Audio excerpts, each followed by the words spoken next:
اعوذ باللہ من الشیطان الرجیم بسم اللہ الرحمن الرحیم السلام علیکم ورحمۃ اللہ وبرکاتہ۔ آج ہم نواقض وضو جن چیزوں سے وضو ٹوٹ جاتا ہے انہیں نواقض وضو کہتے ہیں۔ نمبر 1، پاخانہ پیشاب کرنا یا ان دونوں راستوں سے کسی اور چیز کا نکلنا۔ نمبر 2، ری یعنی ہوا کا پیچھے سے نکلنا، ان سے وضو ٹوٹ جاتا ہے۔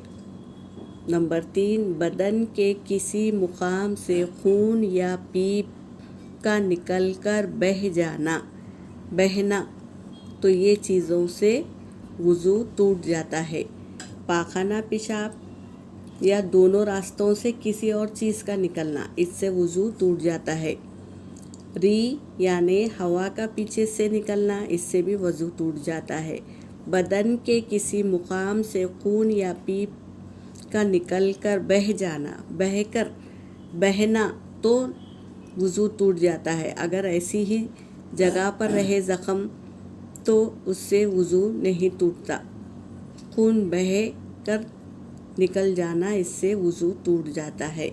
ان باتوں کا دھیان رکھیے تاکہ ہمارا وضو ٹوٹنے سے بچ جائے۔